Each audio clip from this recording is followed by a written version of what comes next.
You sign this form and you are legally bound. Most buyers never read it, they just trust the summary. Today I'm going to break down every step of the Ontario APS, the Agreement of Purchase and Sale, Form 100. I'm going to break down what it means, why it exists, and where people get burned. If you ever plan to buy or sell real estate in Ontario, this form matters. Now, before I break down any clauses, this is an APS or an Agreement of Purchase and Sale. This is a contract used in Ontario real estate to show a buyer's intention to purchase a property and the exact terms under which they are willing to do so. It controls price, deposits, conditions, timelines, and legal risks. Now, Form 100 is used to negotiate a sale. The buyer first prepares it, and the seller can either accept it, reject it, or they can counter it. So to start, we've got the date. Now this is the date that you're offering, not the date on which you intend to close. So if you're offering on the 1st of January, you would put January 1st. The next two lines are names. These are full legal names. We've got the buyer's names and we've got the seller's names. It's pretty straightforward. Names are not very hard to mess up, but it is very important that you do not mess them up. They must match your government ID. If they do not, there could be legal costs, there could be delays, and you're likely gonna have to sign an amendment to make sure that all the names are written correctly throughout the entire agreement. So the next section here is the address of the property you are purchasing. There's a little bit more that goes into it than just putting 123 Main Street. You'd put your 123 Main Street on the top line here, then you would put the direction that the property fronts on. So if it's on the east side of Main Street, you would put fronting on the east side of Main Street. Then the next section here would be in the city. What city is it in? Is it in the town or the city of Oshawa? Is it in the city of Whitby? You would put that there. Then you would also include the frontage, so the lot dimensions. It has got a frontage of 60 feet and a depth of 100 feet. That is what you would put there as well. And this final line here is the legal description. The legal description is very important. If there are any conflicts between the MLS, the survey, or the legal description wins. Now, to give a little bit of context about what a property description looks like, I picked I wouldn't call it a generic property, but just a property as an example. And this is actually Casa Loma in Toronto. So here, I'm gonna put it up on the screen. There's no way I'm gonna remember this, but this is what a property description looks like. It's got details such as the lot number, the subdivision plan, the private road. It's got all these little details that are in there that make part of the legal description. The next line is purchase price. It is very important that you do not screw this up because whatever you put on here, if the seller accepts, that's what you're buying the property for. If you were to purchase a property for $500,000, your first line would be 500,000. The line below it would be written in letters. So you would have 500,000. And that way, it's very simple and the odds of messing that up are pretty slim. Now, I find that a lot of buyers get confused with this next section, and that is the deposit. The deposit is a sign of good faith and it's security. It is not a down payment. On the form, it breaks down when the deposit is delivered, where it's gonna go, and who holds it. So there's actually a couple ways that you can deliver a deposit. One way is herewith. So when you submit this offer to the sellers, you could actually include a deposit with it. Now, that doesn't mean that they're taking the money right away. It just means if they accept the offer, they've already got the deposit in their hands. The other option is upon acceptance, which really means within 24 hours of the offer getting accepted, the buyer has to bring the deposit to probably the brokerage, the listing brokerage, or potentially the lawyers, and that would all be written out. A very important thing to note here is if the buyer is in breach of contract, they risk losing that deposit. The next section here is irrevocability, and this is a very important one because it technically locks the offer. The irrevocability period gives the sellers time to decide what they want to do with your offer. If you set your irrevocability for 5 p.m., let's say, on a specific date, and you send the offer to the sellers, they have until 5 p.m. to have that offer either accepted or signed back in your hands. This also means that you cannot take your offer back within your irrevocability period.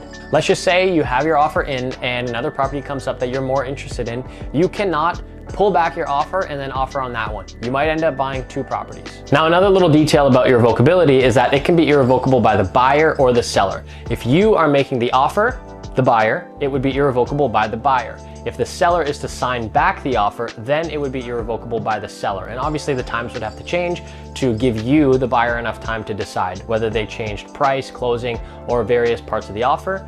They would sign it back and it would now be irrevocable by the seller, and you, the buyer, can accept it, you can reject it, or you can sign it back again until you guys both mutually agree on all terms of the offer. The next section is completion date, and yes, this is your closing date. Between the time that your offer is accepted to your closing date, you must make sure that all is set in order for you to close on that date. This goes without saying, but a couple things to note is that you cannot close on a weekend or a stat holiday. It is also written that unless stated otherwise, the property must be vacant on closing. Now, as we continue through all these clauses in the Schedule A, number 3 would be notices. This clause controls communication. Now, notices do have to be in writing, but accepted methods of delivery are hand delivery, fax, or email, and no verbal communication or verbal promises do not count. Back in the day, this was not such a common practice, but now 99% of offers are all done by electronic signature, and these are 100% legitimate and accepted pretty much everywhere. Next, we move on to number 4, which would be chattels. Chattels is anything that is not fixed to the house. These are items such as your dishwasher, your fridge, your stove, your microwave, all those things. If you were to flip the house, anything that would fall is considered a chattel. Now, if you aren't sure if said item is considered a chattel and you want it included in the offer, an important rule to follow is when in doubt, write it out. To avoid disputes later, it would be wise to describe these items in detail. To do this, you can include things like the brand name, the model number, and that way there's really no gray areas with the items that are being described and included in the offer. Now, moving on to number 5 would be fixtures excluded. Most fixtures are deemed to be included in an offer unless otherwise stated. If, for example, the seller absolutely loves the dining room chandelier, they would typically have it listed on the MLS listing stating dining room chandelier to be excluded. And then what you would do as a buyer is you would have dining room chandelier excluded in the exclusion section of the offer. To explain fixtures a little bit better, if you were to flip the house upside down, these things would not fall off the walls or off the floor. These include things like built-ins, light fixtures, bidets that are attached to toilets. These are all deemed to be fixtures. Moving on to the 6th clause would be lease items or rent-to-own items. These items are not included in the purchase price of the property. The most common rental item you see is a hot water tank. 99% of the time, these can actually be assumed by the buyers and the contracts can continue under the buyer's names. Other common lease items are solar panels, tankless hot water systems, sometimes heat pumps, and other items like that. If for whatever reason an item is not included in the rental items section and the offer is to get accepted without the seller noticing that that item was missing, in most cases the seller would actually have to buy out that contract. Moving on to the next clause would be number 7, and that's HST. Most resale homes are not subject to HST. So HST would be in addition to the purchase price. So you would pay HST on top of your purchase price. Can resale homes ever be subject to HST? Yes, but it is extremely rare. Now, if the seller built the home, substantially renovated it, or never lived in it, the CRA may actually consider it taxable supply. So moving on to the next clause is number 8, and that is title search. This sets deadlines for legal review, and it is typically 2 weeks before the closing date of the property. This gives the buyer's lawyer time to examine title, review work orders, review zoning, and confirm insurability. They want to make sure there's no liens on title, no court judgments. They want to know what must be discharged on closing, and a whole slew of other things they are checking for to make sure there are not going to be any issues on closing. Moving on to number 9 is future use. Now, this clause just states that the buyer and seller agree that no representation or warranties are made that the intended future use that the buyer has for the property outside of this agreement will be allowed. So if the buyer wanted to turn the property into a commercial property, there's no guarantee that they will be legally allowed to do so. Moving on to the 10th clause, and that is title. Now, this paragraph just sets out that the buyer is entitled to good title, subject to a number of items. Now, these items include having the title subject to minor utility easements for things like water, gas, and hydro, and so on. Now, moving on to clause number 11, that is closing arrangements. Most transactions in Ontario are completed electronically, and this paragraph just sets out how that's going to be accomplished. Moving on to clause number 12, that is documents and discharge. In this paragraph, it outlines that the seller is to deliver to the buyer any documents that have to do with the property. This would include copies of things like surveys or deeds. Lawyers are typically going to handle all of this, so neither you, the buyer, or the seller are really going to have to stress about it. Moving on to the 13th clause, and that is inspections. No, this clause doesn't include an inspection. It is just confirming that you had the opportunity to have an inspection done on the property before closing. If you wanted to have an inspection done on the property before firming up, it would have had to be included as a condition. So this paragraph is just stating that you had the opportunity to have one done. Now, moving on to the 14th clause, and that is insurance.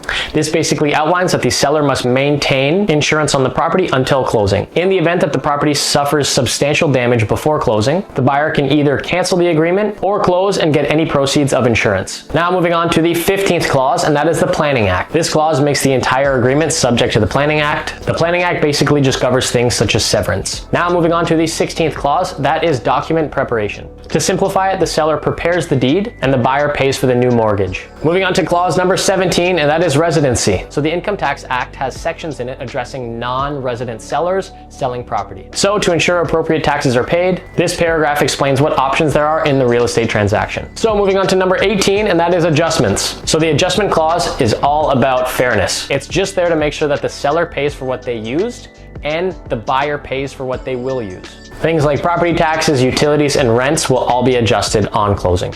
Number 19 is property assessments, and this basically states that taxes can change after closing and no claims can be made against the agents. Clause number 20 is time limits. Nothing crazy, it just explains that date and times in the agreement are meant to be respected and adhered to. Moving on to the 21st clause, and that is tender. Each side must be able to demonstrate that they are ready, willing, and able to close the transaction. For buyers, generally, they just have to be able to provide the money to close, and for the seller, they generally have to provide keys and the deed. Moving on to number 22, the Family Law Act. This basically just warns that the seller has complied with the Family Law Act and there's no spousal consent required to close the property. If for whatever reason spousal consent is required, there's a section on the APS where they sign. Clause number 23 is UFFI. This paragraph is just there warranting that the seller did not install any urea formaldehyde foam insulation. Now, clause number 24 is legal, accounting, and environmental advice. This clause basically just states that any information provided by the buyer or seller to the buyer or seller brokerages cannot be considered legal, accounting, or environmental advice. Moving on to clause number 25, it is very short, and it is consumer reports. This paragraph just basically lets the buyer know that a personal or credit check may be obtained and referred to. Moving on to clause number 26, and that is agreements in writing. Now this clause does two things. First, if there's a conflict between the printed clauses and anything written in the Schedule A, it explains that whatever is added, written in the Schedule A, wins. Second, it explains that this document is the entire agreement. This basically just means that there are no side agreements, verbal promises, or texts or emails that can be made part of this agreement. If it's not written here, it doesn't exist. Now moving on to clause number 27, and that is electronic signatures. It's not rocket science, very simple. It just states that electronic signatures are fully binding. Now moving on to clause number 28, time and date. This basically outlines that all times and dates referred to in the agreement are based on the property's location, not the seller, not the buyer's location. If they are writing an offer from the other side of the world, it is important that any times referred to is based on the property, not where they are. We are getting very close to the end here, so number 29 is successors and assigns. This clause ensures continuity. I can't even pronounce that. This is what this clause ensures. I'm gonna put it on the screen because I can't say it. If a party dies or becomes incapacitated, their estate or executors are still bound by the agreement. The deal would not disappear. Now we've got the section where the buyers are going to sign under seal. This just confirms your intention to legally bind the contract. Then under this, we've got a section where the sellers are going to sign. They're basically acknowledging that they've read everything in the offer and they are in agreement with it and they are going to sign. Then under this, we've got a spousal consent section. Referring back to the spousal consent clause that we talked about earlier, this is where a non-owner spouse would sign. Now, extremely important, this is the icing on top of the cake, I don't know if they say, or the cherry on top. This is the confirmation of acceptance. If you do not sign this, your deal is not accepted. A little touch on irrevocability as well. Let's just say you're the buyer making an offer and the seller's happy with your offer and they just accept it as is. They would sign the confirmation of acceptance and boom, you guys are good to go. If for whatever reason there was a sign back and the seller was to make an adjustment to the contract, whether it was price, closing, or anything else, it would be irrevocable by them, as we discussed earlier, and you, the buyer, would sign the confirmation of acceptance. It is important that the date section of the confirmation of acceptance also aligns with irrevocability. If it is accepted outside irrevocability, technically the deal's dead and it is not officially accepted. So it needs to be signed and dated before irrevocability expires. Then under this, we've got a little section. You are likely going to use a realtor if you're buying in Ontario. This is where the listing brokerage and the cooperating brokerage, your buyer agent, would sign, put their signatures, their trade names or legal trade names, and their brokerage information. Now we have the acknowledgement section. The acknowledgement section is not a major player in this offer. It is mostly for the back end to make sure that both parties have acknowledged that they have received a signed copy of this agreement. Under this, we have the commission trust agreement. The buyers don't have to sign this. This is between the cooperating brokerage and the listing brokerage. Both agents on both sides of the transaction are going to sign this because they are going to get paid for their services rendered at the end of closing. Now, last but not least, we have the Schedule A. The Schedule A is a blank sheet of paper where the buyer can include clauses to benefit them in the transaction. This is where you would include your financing condition, your inspection condition, your condition of solicitor review. You can get crazy into detail with this section and you could add all sorts of clauses to protect yourself as a buyer and include things that you would like to have completed before the transaction completes. There's really no ceiling to what you can include here. I actually worked with somebody before at a previous brokerage and she was part of a transaction where the family dog was actually included in the sale of the property. You can request that things are painted, removed, fixed, replaced, all of these things in this section. Now, in hot markets like we had at the end of 2021 and the beginning of 2022, a lot of buyers were actually offering on properties firm. so their Schedule A's were almost blank, or they would cross out their financing and inspection conditions just to show the sellers that they were coming in firm with no conditions on top of their offer. Now, in a buyer's market, I wouldn't recommend you do this. If you're not competing, you're really in a position to protect yourself as best as possible and include as many conditions as you need to make yourself as comfortable as possible with this transaction. Obviously, the seller does not have to agree to everything you have in there. They can cross things out. And if you're okay with that, then you guys can come to a mutually agreed upon agreement and continue from there. I hope you found this video helpful. If you just bought a house, congratulations. If you plan on buying a house, feel free to reach out or send me a DM. My socials are all linked below. I'll gladly answer any questions you may have. If you'd like to see more content like this, feel free to hit that subscribe button and that bell icon so you do not miss the next video when it comes out. Thank you so much for watching, and I will see you at the next one.